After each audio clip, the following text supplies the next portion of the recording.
E ficou mesmo, bacana. Eu custei achar xará. Não tem charás muito, não. Pois é, eu nunca conheci outro. Osni tem, né? Coen tem muito, mas Osni é caso raro. Isso é bom, ser raro é bom. Não é? Eu gosto. Seu nome é Osmir Camilo Gomes. Nasceu em 1961, aqui em Conselheiro Lafayette, lá no Santa Matilde. O Osmir é um daqueles caras que eu tô correndo atrás há um tempão para poder bater um papo com ele. E hoje eu peguei no pulo aqui no evento de lançamento do mais novo livro dele. Ele, que já lançou 17 livros, me deu o privilégio de poder conversar com ele essa noite. Vem comigo até o final desse bate-papo, que eu tenho certeza que você não vai se arrepender. O meu primeiro livro, eu sou essencialmente poeta. Meu primeiro livro é Irmandade, de 1983. Que era um livro de poesia. Livro de poesia. Depois eu continuei publicando a linha de poesia, só que aí, através do professor Antônio Perdigão, e eu falo isso no livro, Maravilha. eu começo a guinar para a história. Não só eu, toda a minha geração é muito formada pelo Perdigão. Então nós passamos a ser pesquisador, né?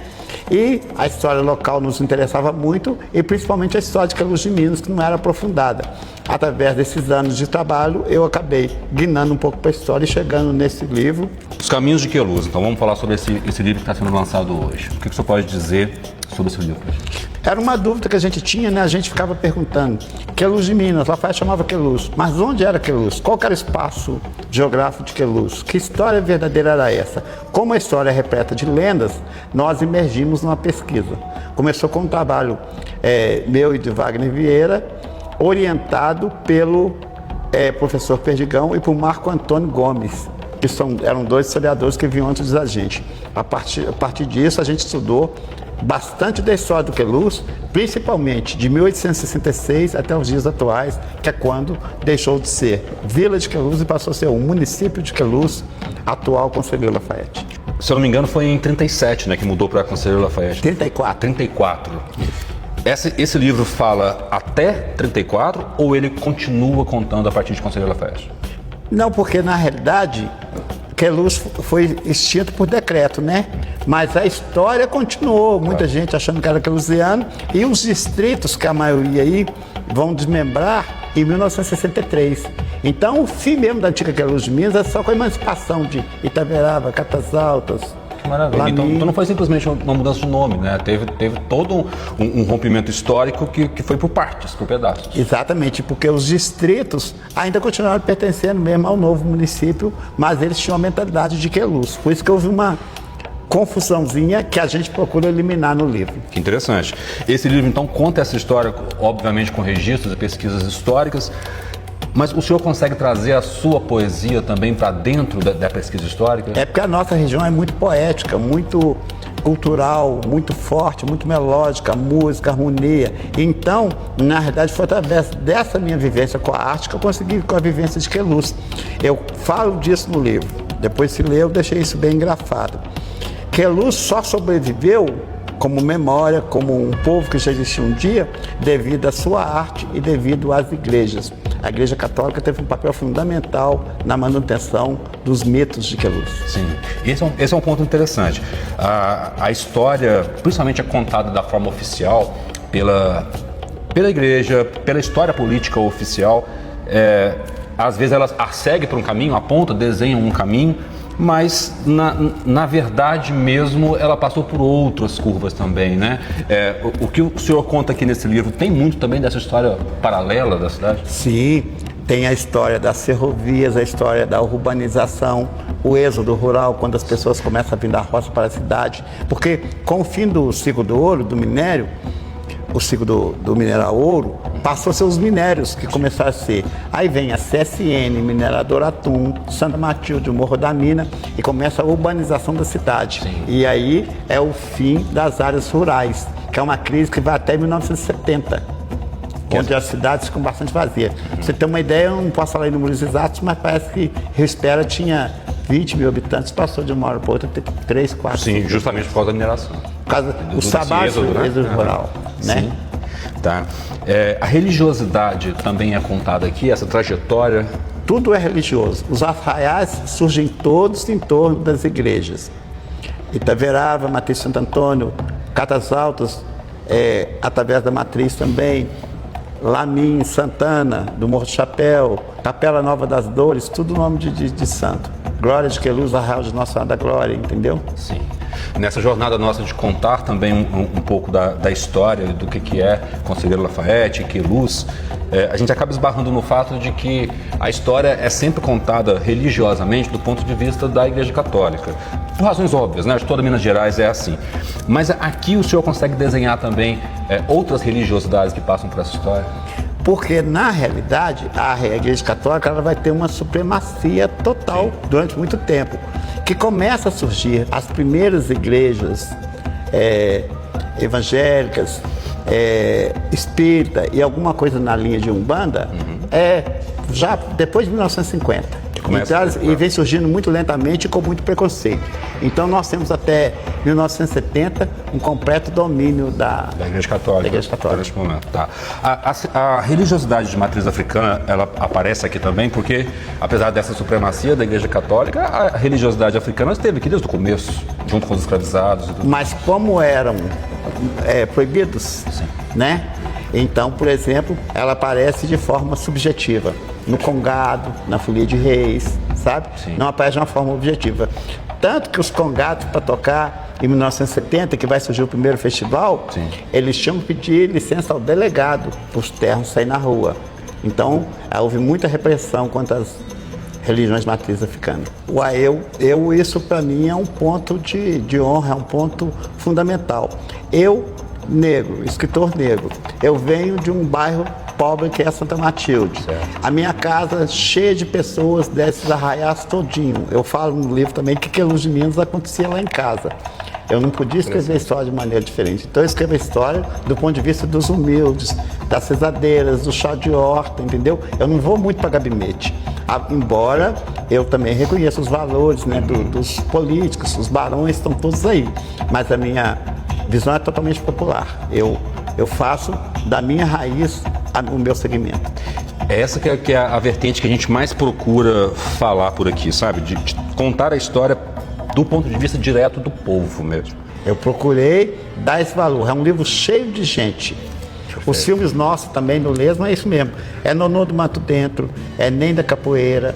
São tudo pessoas simples de arte popular que não teriam uma visão. É a esse que nós devemos resgate. Oswald de Andrade dizia que a gente deve servir biscoitos finos para o povo. Então eu procuro representar o povo da melhor forma possível, com a melhor vestimenta bacana. Perfeito, né? Perfeito. Que eu me sinto representado. Claro, também. Lógico. E eu acredito muito nisso também, de fazer a coisa com uma qualidade tal que represente com orgulho mesmo, né? Exatamente. Me conta sobre a Lesma. Da onde que nasce esse selo editorial? Como que funciona? Não, para a história da Lesma tem que começar a parte engraçada, né? Claro. Nós éramos um monte de cachaceiro. Uhum. Isso é um orgulho nosso. Nós éramos poetas. A gente gostava de sentar na praça, tocar violão mesmo. E falar poesia, bem boêmio mesmo. Tá. Tanto que a gente só vai registrar com 5 anos de idade. Mas era um pessoal muito amigo, muito inteligente. E aí, quando nós notamos, nós fomos a primeira ONG da região. A gente notou que a gente poderia sobreviver através disso. Inclusive, dá uma guinada na minha vida. Eu era operário e eu me torno um fazedor de arte. Então, é esse o sonho da Lesma. E como a gente depois começou a correr trecho, né?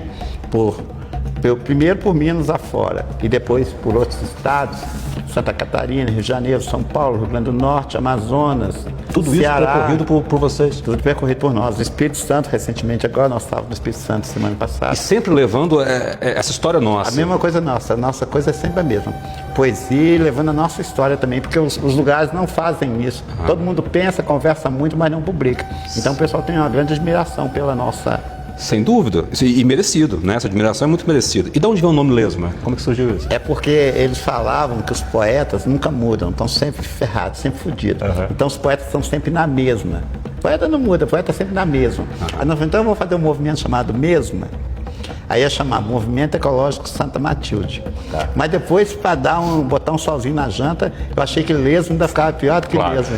Aí a Lesma surgiu para a gente de fazer chacota do povo e hoje virou nosso apelido. Maravilhoso. E a Lesma hoje faz não só livros, né? O que mais que vocês trabalham?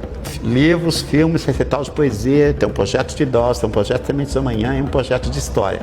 Mas tudo isso feito com muita amizade, com muito carinho, uma ajuda do outro, entendeu? Sem colaboração, sem amizade não vai. Então você não tem dinheiro para fazer isso tudo. Então você tem que ter uma rede de amigos e pessoas que sonham o seu sonho. Essa era uma pergunta que eu gostaria muito de fazer para o senhor. O financiamento disso vem dessa rede? O senhor usa de alguma forma do poder público também? De onde que vem o dinheiro disso? Híbrido. Atualmente tem surgido mais leis de incentivo e o poder público tem ajudado mais. Perfeito. Entendeu? Tem mais leis de incentivo que tinha. Então a gente está até fazendo com um pouco mais de dificuldade, de facilidade. Mas antigamente a gente pagava para trabalhar no Era do bolso mesmo dos envolvidos. De quem gosta faz e faz mesmo, né? Concordo. Só que nós nos profissionalizamos mais, mas nunca perdemos essa questão do afeto, da referência, da amizade, do respeito. Você pode andar por onde você for. O Lesma tem seu caminho limpo. Nós não somos envolvidos em maracutaia e somos muito família. Todo lugar que vai nós, vai amigos, parentes, então nós somos uma irmandade muito grande. E esses lugares todos, a Lesma hoje são quantas pessoas oficialmente no grupo? Essa pergunta muita gente me faz. Na diretoria oficialmente são 12, mas no estado de Minas nós temos uns 50. Caramba! Tem também que a gente fala, o fulano é Lesma no Espírito Santo, fulano é Lesma lá. Então quem gosta da nossa ideia passa a se representar. Então nós temos aqui no estado de Minas uns 50 e pelo Brasil nós temos uns outros 50 também. Nós estamos falando de uma história de quantos anos? 28. 28 Nós estamos caminhando para 30 anos, né? Nem a gente mesmo acredita que ia chegar tão longe, né? Sim. O senhor é nascido aqui, na Lafayette? Sou nascido na Santa Matilde, por isso eu sou criado num bairro artístico. Tem até um livro ali que eu escrevi sobre o bairro Santa Matilde. Sim, eu vi. Então, lá na Santa Matilde, os artistas sempre foram muito respeitados. Santa Matilde é um bairro que nasce operário, né? Nasce operário, pois é, e muito. As coisas de união, isso tudo é de bairro.